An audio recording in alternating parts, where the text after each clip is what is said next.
I suddenly was like, I'm not coping as a mum. One day I could not stop crying and I felt like I couldn't. A few weeks went by and I was like, I feel like someone's sitting on my chest. This isn't just, this is hard, I feel like I can't breathe. So I went and saw the GP, which was a huge step. And he was like, this is not normal. Embarrassingly shouted in the car the other day, you're so unappealing. And then I was like, oh my God, that was awful. And I looked at Billy and he looked at me and I said, I'm so sorry, that was awful, I didn't mean that. And he looked at me and he went, I know, mummy. And but you know what Barney says now? After I've shouted at him, he'll go, are you still my best friend? Stop seeing your basic needs as a luxury. Going for a walk, showering alone, shitting alone, is all a bare minimum. That is something you need to just factor in. This is Dear Mum, the non-judgmental group chat every mum needs. Today we're talking to somebody who I met at the very beginning of my motherhood journey, and she is honestly the type of friend that every mum needs, so I'm going to share her with you today. So this is Milly Griffin. Today we talked about all things chaos, overwhelm, burnout and juggling the juggle. So no matter how crazy your day is today, I hope you find a moment to be able to listen to this and find it as useful as I did. But just before we get into it, please don't forget to follow or subscribe wherever you get your podcasts. Milly, it is so nice to have you on here. We literally having me keep texting each other like, we must catch up. And actually this morning we were like, let's be realistic. Let's put in January. And then I was like, 2026 or 2027? I know. It does seem a bit severe. We've had to put in a podcast to actually have a conversation uninterrupted, but here we are. Maybe this is the new thing. I'm here for it. So before we start, I would love to hear your mum stats. So how many kids, how old are they? And then one word to describe each one. Okay, so I have two boys who are 5 and 2.5, which I like to call arsehole years old at the moment with him.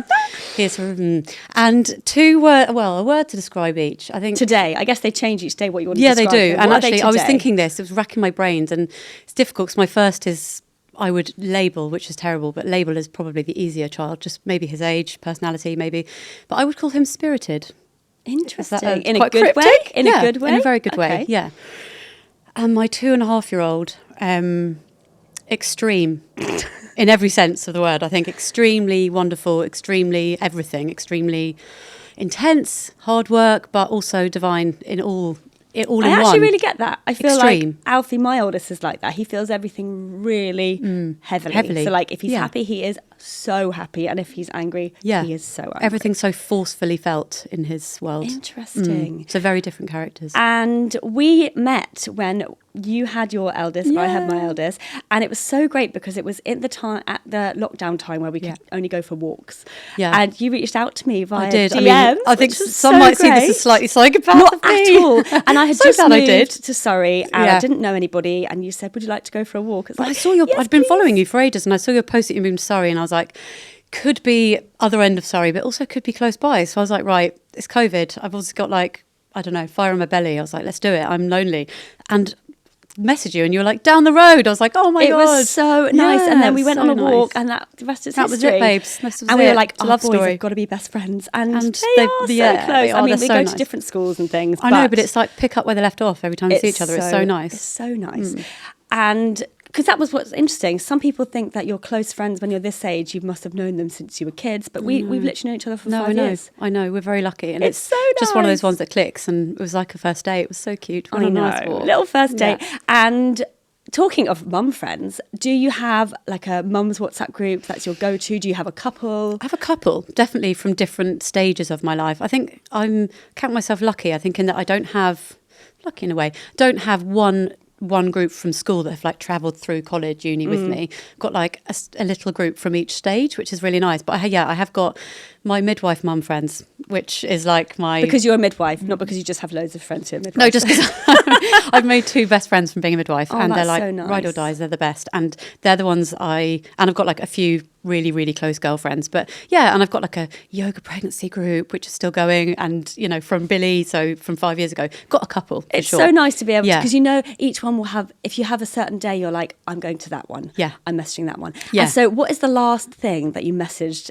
a mum WhatsApp group? Do you know what I was thinking? I actually to write it down because I was looking through and a lot of it was like, that's so boring. I can't even say that. That's the whole point of it. A lot of it's just like, what bin day is it today? I texted one of my best friends, I think it was last night, saying, why the fuck is it that when you dry your hair before bed and work the next day, you look fit for a photo shoot? It never looks like this when I need it to. So I was going to bed feeling like Vicky's Secrets, and I was going to bed and I knew it was going to be shit the next day. So there you go. It's always the way. And but you know, nice when you know want that to you're look going to nice. get the reply you need, which is, I'm with you. She actually replied saying, I've never felt that. So well done you. Win. I've never felt like I'm going to... She's like, my hair never looks that good. I was like, well now I feel like a twat. Hopefully your husband was at home last night. That's what I'm saying. My thing I last checked on my WhatsApp group was because when George was away last week, of course the boiler broke. Naturally. Only ever when I'm on my own at home.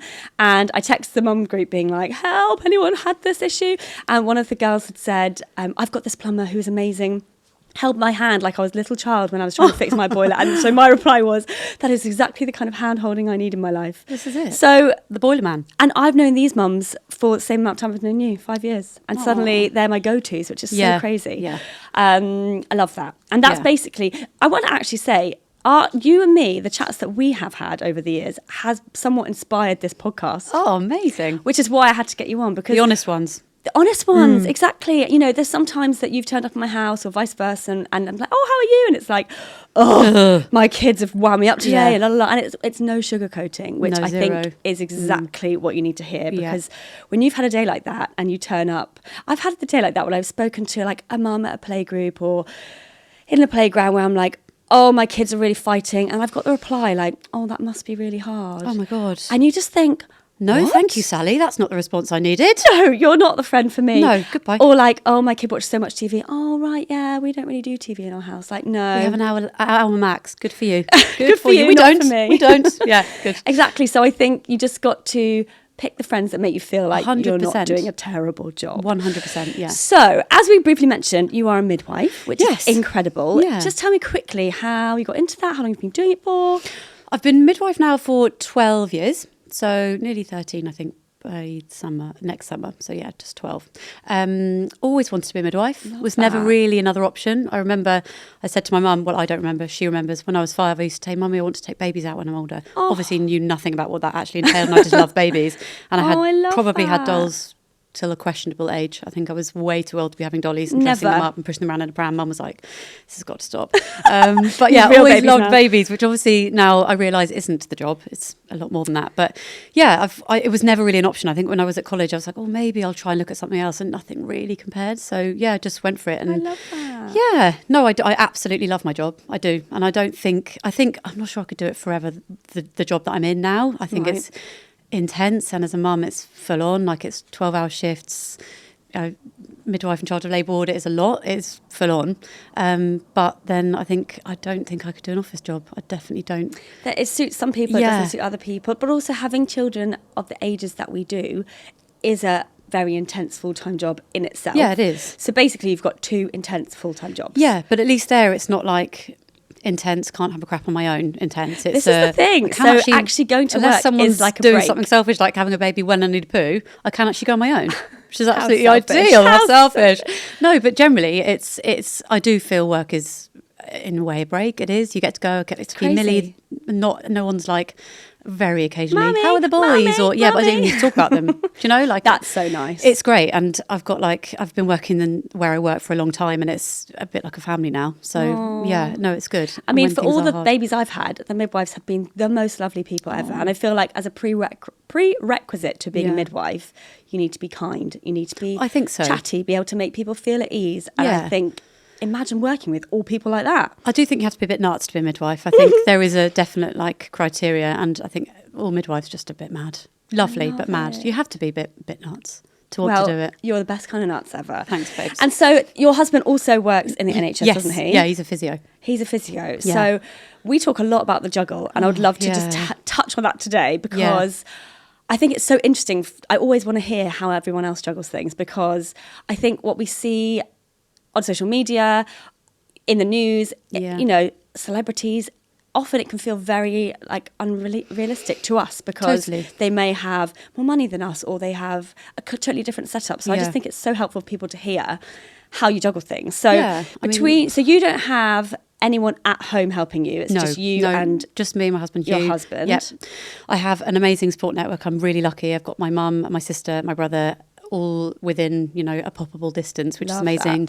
Got 2 really close friends, 2 girlfriends who live really close by, which is amazing. So I have a community. Definitely, I don't think anyone's got the community that like the other generation had. I just don't think we've got that tribe. I don't think it's just not the same, is it? I don't think I think the because village that people are working, women are working till they're older, and it's not like, my mum is like, I can't help because I'm working. Yeah. Whereas her mum was not working at that age, and it just isn't the same. I mean, how do we juggle? I'm not sure how well we juggle it, but you do juggle it. I mean, Robin has you've nursery. got shift works, haven't you, both of you? And I have to do, my work are really great. Like I have to do set shifts, mainly set shifts. I do 2 days or nights a week, and then occasional weekends when I know Hugh can have the boys. But it is hard work. Billy's now at school, so that makes things a lot easier. Although they finish at 3. What's that about? Yeah, rude. 3 o'clock is not very the end rude. of the day. Given that, I'm used to like 5 p.m. pickups. And Robin's at nursery now because the 3 hours, 3 days a week. But that's it. And because I remember you saying to me, I would like to work more. They are wanting me to work more, but I can't afford the childcare because the work doesn't cover it. I mean, how mental is that? It's bonkers. It's absolutely bonkers. And I just think, it's sad. It's sad. Because it's actually discouraging women to work more. Yeah. Because it's making it too hard. I mean, this is a whole other conversation, really, isn't it? But it is. And that makes you you can't work more. You essentially can't have any more children. And it's, that is, as you know, a battle in my head. Always wanted 3 children. That was always something I, desperately saw myself with 3 kids around the table. And I just, it's something that always eats me alive. I'm not sure whether I could cope with that mentally and to afford it. Like it's really so hard. Yeah. It's so hard. And then it's all like, you've got the other thing on top of it, seeing your friends, going to the gym, doing other things that aren't mum or work. Yeah. And you're like, when am I going to find time for that? Yeah, you essentially have to be a team with your husband, partner, you have to. wife, whoever. Yeah. I think you have to be like, right, I've started to do I'm at 20%. I saw a podcast and I was like, that's amazing. Come in and you're like, what percentage are you at? I'm at 20%. And he's like, I'm at, I don't know, more than that. Right, your percentage is more than mine. So do you know, we spoke about this on the last podcast I recorded. Did you? That was that episode, because I think it resonated really so much. Sat with me. I was like, oh my God, that's incredible. It is quite American. Like, no, oh my God, I'm at 80. True. What are you at? Which, can be a bit like, but it really sat with me. And I was like, oh my God, it's so unlikely you're both going to be at 20%. And if you are, I mean, everyone's fucked. Then you turn on Bluey. But if you're both at 20%, then you have to be like, okay, what can we do here to raise one of you? Which is, you go on your run now. As soon as you're back, I'm going out. And we've worked that through really well. And it's like, my husband runs loads and I'm a massive gym goer. So it's trying to figure out, like, at the beginning of the week, when are your sessions this week? When are your sessions? And it not to be a luxury that you get to do that. That's a bare minimum. I love that. I'm going to do that for me. Otherwise, but also, I can't be. You know that when he goes on a run, he comes back a nicer person. Yeah, 100%. And vice versa. When you go to the gym, you come back a more patient mum. Normally, I'm standing at the door of my gym gear, like, bye, as soon as he walks in. Don't even say hello. I'm like, see you later, bye. But I think it's so important. And the fact that you both know how important that is so good. And the boys now start saying, if Hugh's back from a run, they'll be like, Mummy, gym? Aww. And I'm like, yes, great shout, Mummy, gym. And they know that that's my thing. Brilliant. My time. Because also they're going to grow up being like, that was such a normal thing in my house. And Mummy That's how Mummy goes some and squats. Steam. Yeah, Mummy's strong. And Billy said to me, it. why do you go to the gym? And I was like, God, I love that he asked that. I was like, this gives me such an opportunity to be like, because I need to be strong, because Mummy's, need to do this, and Mummy basically does everything. So he needs all the strength. But, I want him to see that that's a normal thing, that we go and lift really heavy weights and we're strong AF. Do you know, I picked up my youngest boy from nursery, and the teacher said that he told everyone in the playground to do a press up. So that's what my mummy does. It's very cute. Well, you do, babes. Very cute. In every sense. So you've got 2 boys. Yes. And I felt like until very recently I was in the 2-boy mum club as well. Were. I know, I felt like kicked out of the club. I actually felt a bit betrayed when you left me there. And that's okay. Hey, I'm in can you call yourself a boy mum? Yes. If you've got girls too? Yeah, you can. Anyway, I know someone that's just had a boy after 2 girls, and I'm like, welcome to the club. It's okay, great. Now. All right, yeah, so I'm still in the club. Cool. You are. So how are you finding the boy club? Are you finding that having 2... It wasn't 2 under 2, was it? No, my sister did it, and it was an I did advert that not too. to do that. Yeah, you were my advert not to. Thank you. Oh, thanks. No, you weren't really. I remember you coming hard. over and sitting in my kitchen telling me you're pregnant with Barney, and I was like, oh. And when you left, Hugh was like, oh God, I'm quite jealous, and I was like, no. Yeah. made me realise I'm not ready yet, because I was Yeah. like, oh my God, wow. It good luck. was intense. And for Yeah. me, with the boys, it's got easier as they've got older, but some people say otherwise. How are you feeling? I think, and I have to be careful here, so I don't want to label my second child as anything, but he is a true, in every sense of the word, a second boy. He's wild, he's rogue, he's mental, he's full on is the word. Yeah. And that, I don't want that to be a negative thing, because he's not. He's his own person. He's wonderful. gorgeous, He's yeah. gorgeous, and he's really funny. And it's, he's taught me such an intense kind of love, which was different to the love I had for Billy. It was very different. And it was from the minute he was born, I was like, oh, I had that like massive rush of, oh my God, I'm obsessed with you. Which I remember you sent me a picture. This is my Robin. And This it was is like yes, really, my really, Robin. And yeah. I was sad at the time, not sad anymore, because I feel it now with Billy. But at the time, I think 'cause my labour was so fast, it was such a shock. I remember thinking, where's that then? Why am I not feeling that? It really panicked me, and I was like, oh God, obviously rush I of love. adored him, but it wasn't the same. And when Robin came, I was like, you're obviously mine. Obviously here you are. Obviously you're Robin. Aww. Obviously I'm obsessed with you. And it was. I actually think that it was happens from the second beginning. time probably more because you know what this baby's it feels going like. to become. Yeah, totally. This child that you just adore. Yeah, and whereas I was like, first time when Alfie came out, I remember saying, "Oh my God, a baby!" Because I was Yeah. like, What's "Wow, this then? it's a Good real God. life human." Yeah, and I've got to now. That's mine, and I'm completely responsible for that. Yeah. Whereas the responsibility's already there. Exactly. And it was another boy, so I was like, oh my God, if he's anything like my Billy, then aren't we in for a Exactly. treat? And he's absolutely nothing like Billy, but in a different way. He's fab. But yeah, boy mum club is It's not for the faint-hearted, is it? not for the faint-hearted, and I just don't think you can ever be ready for it. I just But I don't also think there's no love like a boy's love for their mum. nothing like it.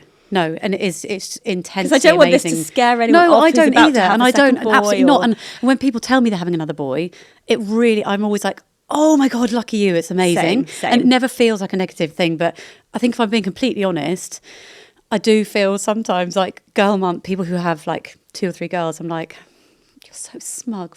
Fuck you. They're sitting there colouring, and that just wouldn't happen for me, which is Yeah. fine. You have to buckle up. You have to go out, and it's raining. You're not going to melt. You just put on your shit and get outside, and and I like revel in that now. I'm like, Yeah. I'm a boy mum. I'm at rugby on a Sunday, and that is cool. I love that. Yeah.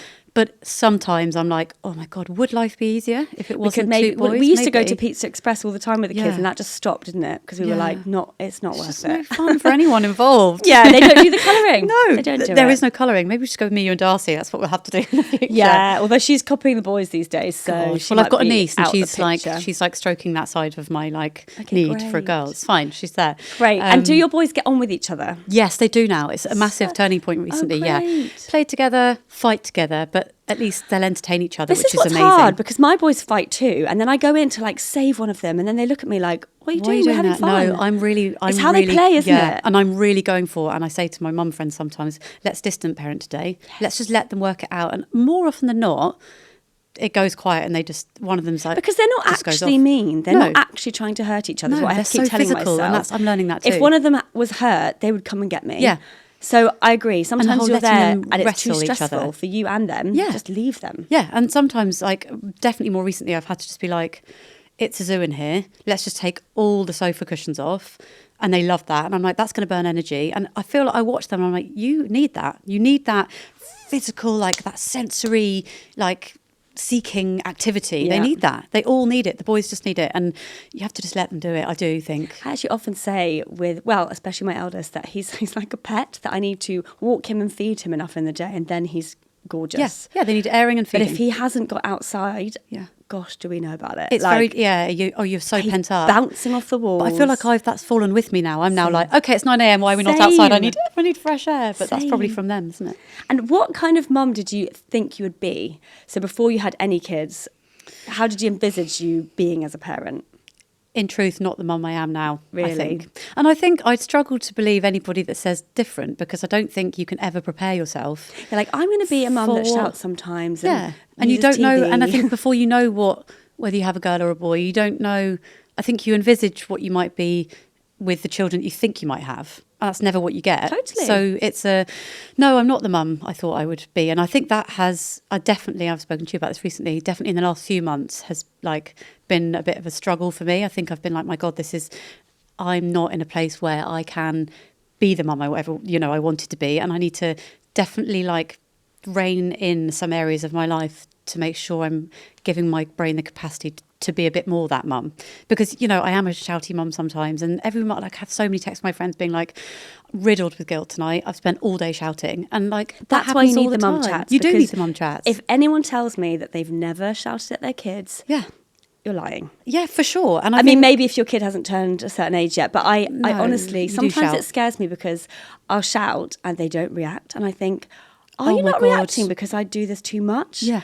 It's now lost its effect. Yeah, and then sometimes I have to increase the tone by one pitch, and then they all look at me You're like, knocked up. Yeah. She's lost the plot. And she's lost it. Then you get that little scared face looking at you and you think, I oh know, my God. but sometimes they need to see that mummy's got a limit. And I did shout. I embarrassingly shouted in the car the other day, shouted back to Robin.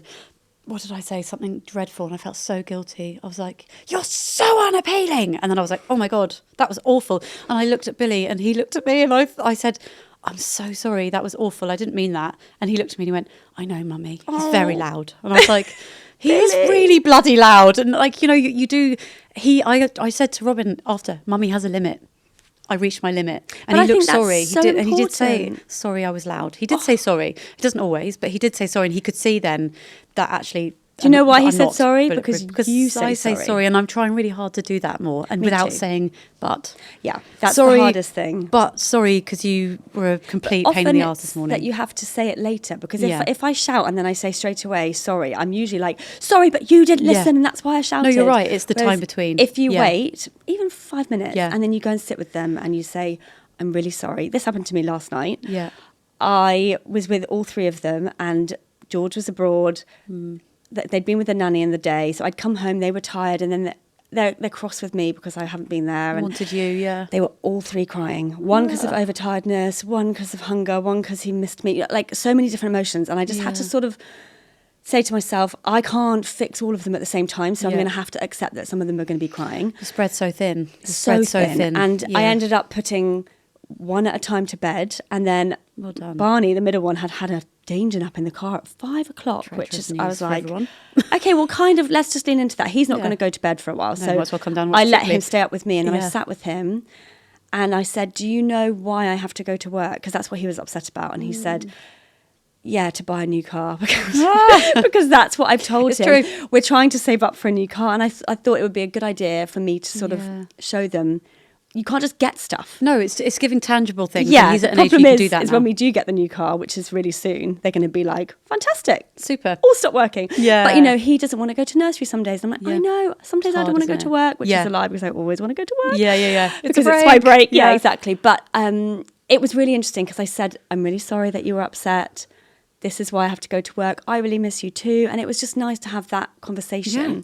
But very sadly, but helpfully, Alfie is now able to voice what he's feeling a little bit more. That's so helpful, isn't it? And he said when I came home yesterday, see, this is the part of the day I hate. And I said, why? And he said, because when you come home, Darcy, the 1.5-year-old, she wants you, and then you go to her because she's crying and you don't come to me. And I thought, I'm so proud that he said that. Isn't that amazing? God, it good Lord, about broke that. My heart. Because then I said, okay, come to me. And then obviously the baby's like, no, come to me. And I said, the reason she cries so much is because she can't talk. She can't say why she's sad. But that's great that you can tell him that. Honestly, we were sat on the floor. They were all just out the bath. Everyone was naked. Not me. Not me. I wouldn't have blamed you. Everyone was naked. Everyone was crying. I was crying. It was just an absolute shit show, basically. God. And then George says, my flight's been delayed. I'm like, okay, no worries. Oh my God. Anyway, it always ends fine, but they go to bed and then you sit downstairs and you think, I hated that bedtime. Yeah, it's horrible, isn't it? Some nights it's amazing and I think, oh my God. Just check me out. I've got 3 kids. I'm a look queen. At them all in bed. Yeah, and that's when I could be tempted to go onto my Instagram. And be like, look how much I've smashed it. I'm having dinner and it's only 8 o'clock and they're all in bed, blah, blah, blah. But it's the days that go like last night that is where I really should come to Instagram. Yeah.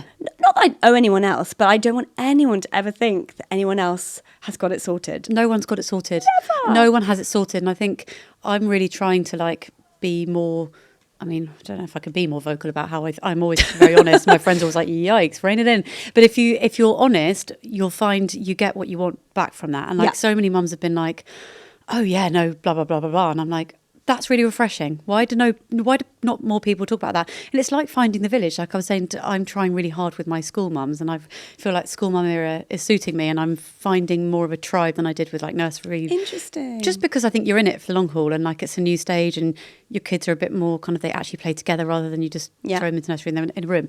So I'm trying really hard to like build a village with that and encourage my friends to be like, please tell me if I can pick your kid up. Or being like, let me pick up a child from school this day, because actually it helps me because Billy then has a friend. Yeah, and then you've got a favour in the bank if you need one. And I just want people to be like, at a drop of a hat, be like, I can ask Milly, and then I can ask them, and it'd be like, the more the merrier. And Hugh and I are both very much like, if the doors are open out the back, we're really lucky. We've got a lovely road out the back, which is a private road, and no cars are there, so all the kids play out the back. And I always want people to be like, I need to go and put the dinner on. You're right out here with my kids. And I want that to be like just pushed out a bit further to school. So nice. It's so nice. You're really lucky. You've got a lovely little... We live in a cul-de-sac. Yeah, you're so lucky. It's we safe. often do that. We play out the front. It's so nice. And to be able to be like... And it feels a bit more like in the olden days, like when you watch like Call the Midwife. I'm like, oh, that's how I want it to be. Like, I know. They're coming for tea. It's like, you go in and have 20 but you're minutes. right. You have to go out there and find that village. You have to push because people a lot to do of people will say, oh, but my family don't live in this country, or they live Yeah. too far away.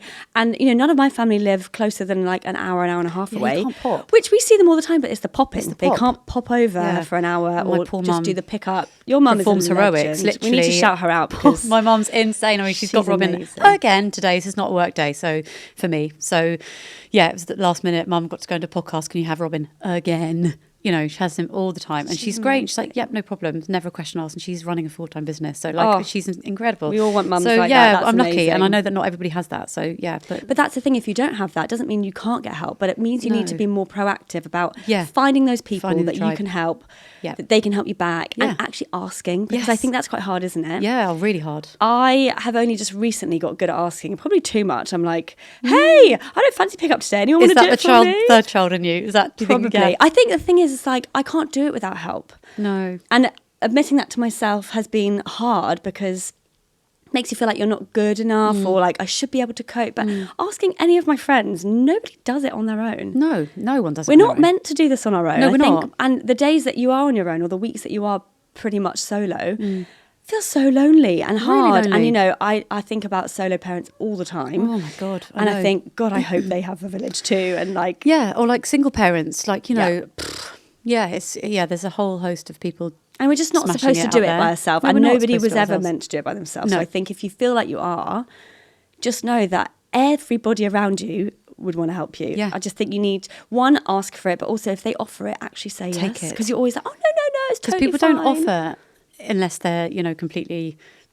people don't offer unless they mean it. And I think No, you have to empty remember offers that. are very You rare don't, in people don't mums. often... Yeah, exactly. And there was that thing a while ago that I think it was Anna Mather who started it, saying wearing a ribbon on your bag. Loved that. So that if you're a mum and you run out of wipes or something like that and you see another mum with a ribbon on their bag, that means ask me. That caught on really quickly, Didn't it? And she lives locally to me, and she did probably more locally to me at the time, but I think she's moved away now. But it was like a week after, and I was in the town where we lived, and in the playground, I saw like 3 ribbons. I was like, this is amazing. It caught on so fast. It was okay, great. well, let's keep it going. So I feel like it's dropped off. So if you're listening Get to my this, ribbon put on. a ribbon on your bag. Yeah. And it's just, I've had mums in the playground ask me for wipes and nappies and things, Yeah. and I love it. I think, Yeah. oh my God, yes. Yeah, I come in think my it bag. needs to happen more. And like I had a mum the other day, it was amazing. She came up to me, Robin, again, having an absolute tantrum in the high street. And he was screaming snack at me, and I obviously didn't have one because I'm prepared as usual. What? You didn't bring snacks Didn't bring a out, you snack. What an terrible idiot. I just mum. brought nothing with me. It was really stupid. And she came up to me and she was like, I don't know if this is overstepping, but I've got a shortbread in my bag I've just bought from the cafe. I don't need it. Do you want it? And I was like, instead of being like, old me would have been like, God, no, that's yours. Don't worry about it. And pushed no till she was like, okay, bye. But I was like, yeah, yes, please. And Robin was like, completely calmed down, ate that and sat in the buggy for 25 minutes. And I said to her, I was like, we need more people like you in the world. And then saw her later on, and she had picked out other 2, she had 3 kids. And I was like, okay, you get it. You understand that you just need someone to be like, you're doing great. I know. You're doing great. She was so nice. She was like, you're doing really well. It's just such a savage age. And I was like, yeah, it's awful. And because sometimes when you see a child having a tantrum in the street or wherever, you think, I don't want to stress that mum out even more. But sometimes just like that nod of approval of like, I know what that's like, can make you feel so much better. Or someone to be like, it does get easier. Can I hold your child? Can I help? Yes. I had an awful incident the other day walking to school. It was actually, it really made me sad. we were walking to school. I think Billy fell over and I went to grab him and he just smacked his knee or something on the floor, and I let go of the buggy, which was on the edge of the pavement, and the buggy toppled over. Robin obviously was strapped in, face first onto a cobbled street. His face was bleeding. We were just by school. We were really late. And I looked around me. 2 blokes walked straight past me. I know. No. And I was like, thanks for the help. Not under my breath, very loudly, Good. with a swear word in there. I was so cross. I was like, are you joking? And then obviously couldn't grab either of them. Everything from the buggy had fallen onto the floor. The car came around the corner and I was so shocked. I was like, what the actual hell? It took about, it felt like 10 minutes, probably one, for a mum to come out of the school to be like, oh my God, are you okay? And then I started crying. I was like, oh, it was a really stressful morning. Milly, of course it was the oh my mum God, who came out so to help stressful, you. obviously. And I just thought, like, what the hell? What the hell was that? It just, not all men are like that, It's just obviously, but it actually, just made if me you're think, listening like, to what the this, fuck? try today to tell a mum that they're Yes. amazing. Whether it's a text or Yep. someone that you don't know on the train. Yeah. Or even just say, you're looking amazing. Yeah, you look I great love this your morning. hat. I love, Yes. it just can really change your day, can't it? It really makes a difference just to be like, you're doing great, by the way. That's Oh, it. That's makes it. me emotional. You're doing great. Yeah. Talking of tantrums. Oh, God. No, not oh God. 'Cause we've spoken about this so many times. And I remember one of our chats we had in the summer in the playground, and you were like, oh my God, why don't your kids have any tantrums? And it's like, they do. They might not have had one today. Yeah. And I remember when we left the playground, you were like, I feel so much better talking to you about it, Yeah. which is why this podcast exists, because I want mums to realise, or parents to realise, that just because you don't see them doesn't mean they don't happen. It's just not their turn today. Exactly. That's all it is. And sometimes when my kids are being really good out in public, I'm like, want to tell everyone, this isn't normal. Yeah. This is or incredible. Be like This is not normal. super like sympathetic to those who it's happening to. That's when I find I'm Yes. able to go and say to someone, can I pick your bag up for you or something, Yeah. if mine are being angelic, which is rare, by the way. But if they are, I have like a real vision or like tunnel to look at other mums and be like, who's struggling? Because usually when it's me, I want someone to be like, I'll help you. I know. And it's just, yeah. But it's often like my kids know.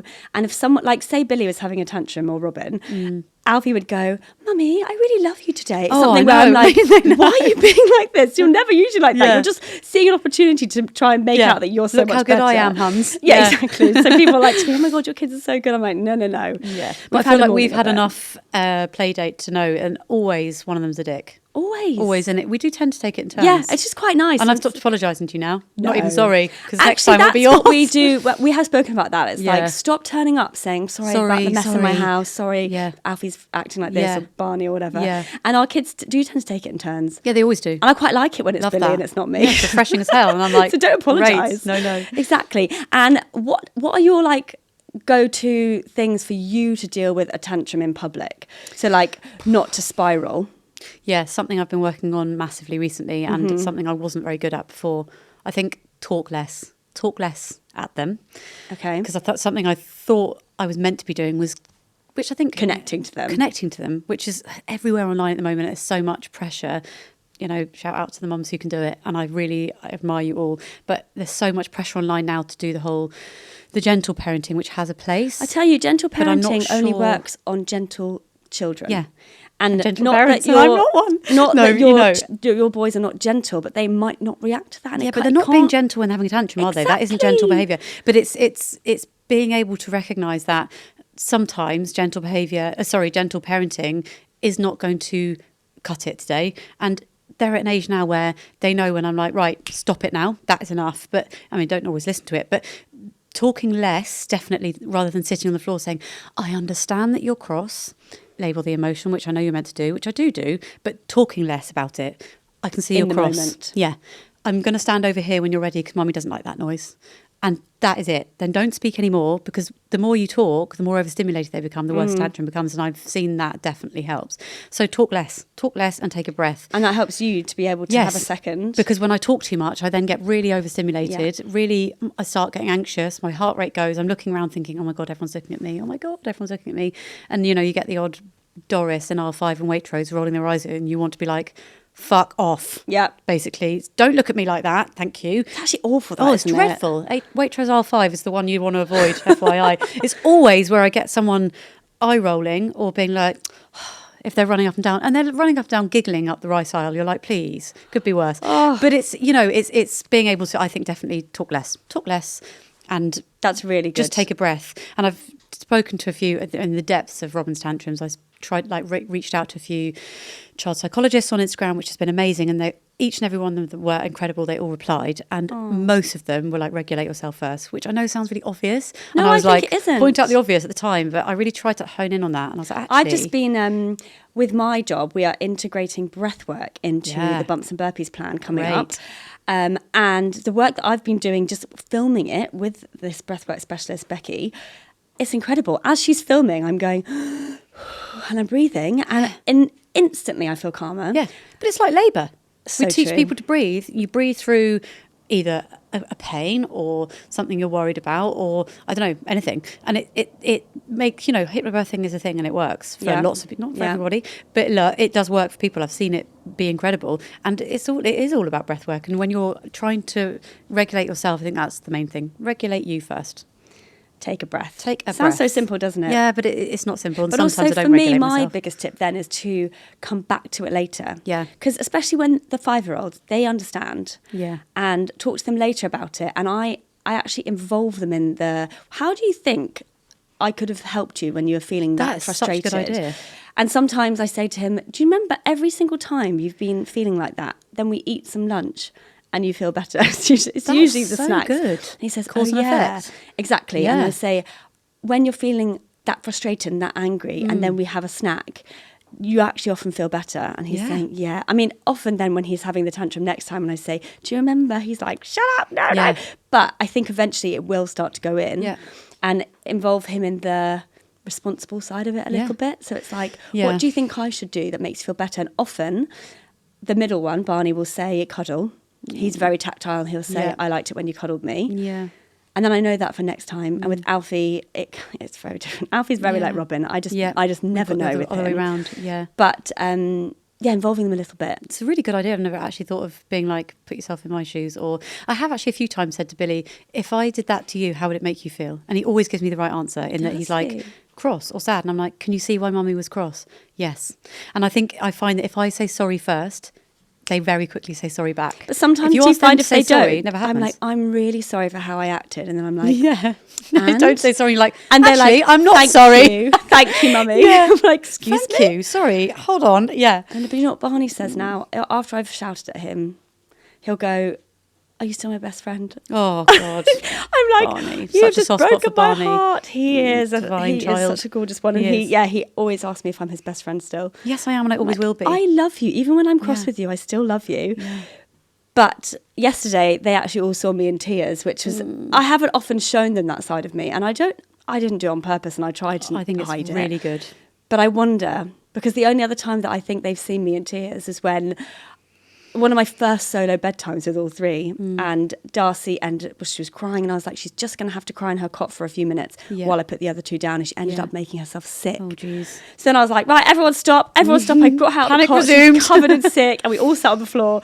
And then Alfie said to me, why did you get another baby if it's so hard? Oh, God. I was like, he's so clever. Well, yeah, but he knows how to break me intuitive, down. and he's so and I inquisitive is the pointed word I'm at her, looking and for. she's so sick, dripping off her Lush. face, and I'm going, because we love her. Yeah. She's like looking at me Because she like, is easy. help. Yeah. And I said, Alfie, it's really tricky to put all of three of you to bed at the same time. Yeah. Because can I be in that room and that room at the same time? And he said, no. Not unless you're Santa. Not unless you're Santa, exactly. And he said to me, okay, so how are we going to do it? And it was that, how are we going to do it? And I think I've realised that he likes to be part of the team. He's always liked responsibility, that child. Always. But I think they do. A lot of kids that age do quite like I know, but now he goes the other way, as in he'll say to Barney, you go to bed because me and mummy are going to stay up late. You know, and it's like, Alfie, you have to be secretive about this. Barney, exactly. So it's interesting, but you start to figure out what child needs what. Yeah. And obviously with Darcy, I'm sort of figuring out what works with her still. Yeah, I've not figured it out really still. I feel it's like tricky, and obviously different situations. Yeah. But I think it's so important to remember, especially since we scroll Instagram all the time, we see other mums and it's like, oh, they said this tip works every time, and then you try it and it doesn't. It's like, well, your kid is not their kid. I know. So it's so different. And I just feel like we need to give ourselves a bit of slack sometimes. 100%, and not take like what you see online too seriously about how you should be parenting. Something I really struggle with. I see so much and I'm like, oh God. And you know, the whole like, don't tell your children to rush, they'll get anxiety. And I'm like, Cool. Sometimes so we need mine to will be rush. mine will be in, like, they'll be sectioned by the time they're 40 then. we're always Because in a I'm rush. literally in a rush all the time. I know. Even if we're not in a rush, I talk like I'm in a rush. Do you find that? On the Yeah. school run, I'm like, why Come on, am come I on, come on, rushy hurry up. voice? What am I doing? We've got It's 20 so true, minutes. but it's probably because in our head we're tackling that mental It's load, an and we're association. like, once I've dropped you, I need to rush to here, then rush to here. So actually, I'm thinking 10 steps ahead, but actually I'm like, right now we aren't late, so let's just tone it down a So bit. I'm trying true. really hard to not do that. I because actually I'm like, quick. feel like I say we're late. It's like a tick. It's a tick. I'm like, come on, we're late. And I It's a got in the tick. car yesterday and I looked at my watch. It's like, I'm we're early. late. I'm actually early. We're early. It's Yeah. the weekend. No one's here yet. We're early. And we've talked about recently you just going, there is too much on my plate. Yes. Something has got to give. Yeah. How did you handle that? Because I think it's so important. When I came away from that conversation, I felt so refreshed because I think we have to keep going. Yeah. Because obviously, spinning all these plates, I need to pay the bills, so job can't give. I need my kids. I can't drop get rid that of those. ball. Yeah.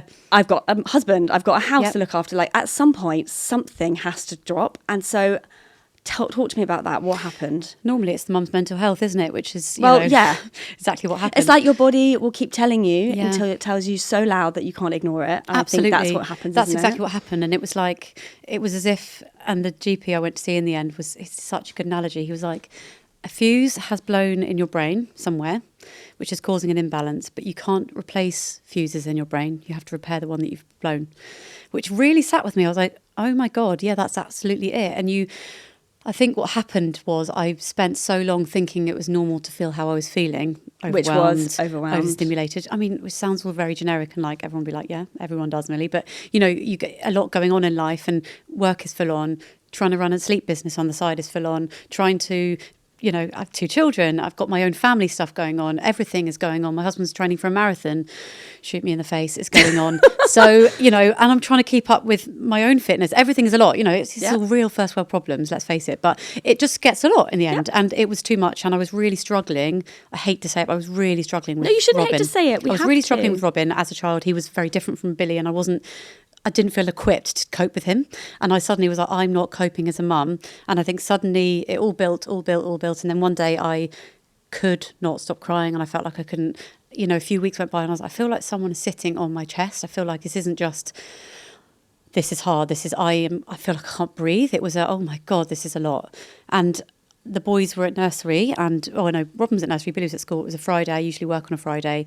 I had to call in sick, which I don't do unless I'm really sick because I know that if I go off sick, it's a bloody nightmare. It's a shit show at work. Well, it's not a shit show. There's people that can cover me, but it's annoying. There's less of people who do my job. So when I go off, it's harder to cover than a midwife who's going to be looking after a labour all day because there tends to be someone you can pull from a different area. But if there's 2 midwives in charge of labour ward, if one of them goes off sick, it's a bit of a bloody nightmare. So you tend not to do it unless you're actually sick. So I hated doing it anyway, but I thought actually I am feeling sick in my brain. I'm not feeling well, not feeling able to give what I meant to be giving when I'm at work. So I went and saw the GP, which was a huge step because I was so anxious to go and see him. I was like, what am I going to say? He's going to be like, what are you here for? And I'm like, I don't know. But actually I just walked in and I cried. I was like, I'm really struggling. I felt like this, whatever this feeling was normal. This is not normal. And he was like, this is not normal. No. But he just put his hand on my arm. He was insane. Amazing. He was incredible. And if I could, for confidentiality reasons, I can't tell him to say what his Yeah, we'll name tag is, him in. Tag him in the show notes. Tag him in it. He was like he was like my dad's age probably, like having my dad there. He just put his hand on my arm, didn't say anything until I stopped crying. And he was like, I just want to say well done for coming. Oh. And he was like, thank you for coming and sitting in here today. I was like, oh, I want to cry now. It makes me emotional. He was absolutely incredible. And he basically was like, and then he was really practical, which is exactly what I needed. He let me cry, talked me through it. And then he said, you have kind of a few options here. You have, let's keep going and see how you get on and burn out even further. Not really an option. Lovely. Next option is let's just take work off for a little bit. Let's remove you from work. Let's sign you off from work. Did that panic you? Yes. I immediately said, no, I'm not doing that. It's not work. Work's my safe space. Work is my break. I love work. It's my comfort. No. And the next one is he was like, you could do some CBT or try some medication. And I was like, none of those really sat that well with me at the beginning. I was like, oh God, I don't know about any of those, to be honest. And then I was like, you can't walk away with no solution though. So basically buckle up. And I was like, I can't take time off work. And he said, but you've just told me, with all due respect, that you've just said that going in and running a labour ward for 12 hours is your time off. He was like, you just told me that's your break. He was like, can you hear how that sounds? I was like, yeah. He was like, that's nuts. He was like, that's not how it should be. You need to remove the removable, which is time off work. Well, that's it, because you can't remove your children. No, and I'm lucky in that I work in an organisation where you do get sick pay. You know, I'm lucky. I'm not self-employed in that I go off work and I'm not paid for that time. You get a set time for sick pay and you go off for mental health leave, which, you know, is such a stigma. A stigma. And that didn't sit with me either. And I was so nervous to call work. So nervous. I was like, because I bet you hadn't let on at all. No, not at all. No. And they were like, what? And obviously, as soon as I rang, she's like, are you okay, Milly? I was like, ah. She was like, what's happened? I was like, do you know what the first thing I said was, don't worry, no one's died.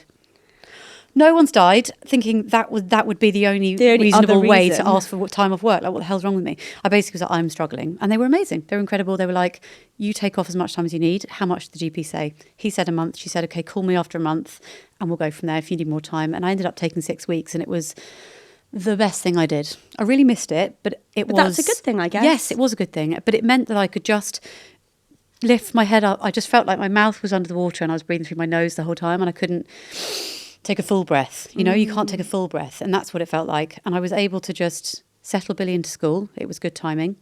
And the days that they were both in, I could... You did a lot of DIY around the house. Did a lot of DIY. Redid my stairs, thanks for mentioning. Ripped up my carpets. Out, like, what brings you joy again? Yes, what brought me joy again. And it was like, oh my God, I can just reset and find myself again. That sounds really cringe, but not just at all. No, just realise who I was and what my purpose was. Got really back into the gym, you know, just really, I don't know, reset. It was really, really good. And everyone was amazing. And the GP was so supportive. And it got to a point then I was like, I want to go back to work. Because then it becomes a real, why are you off work? Then and you then it's get an anxiety to go back. back. And actually, I loved going back. As I said, it was never the work thing. But he was right. He was right. You just have to, and it's the same in life in general. You have to remove what's removable, even if that's not the problem. Sometimes it's dropping a ball somewhere that a break somewhere. You feel like you can drop. Yeah.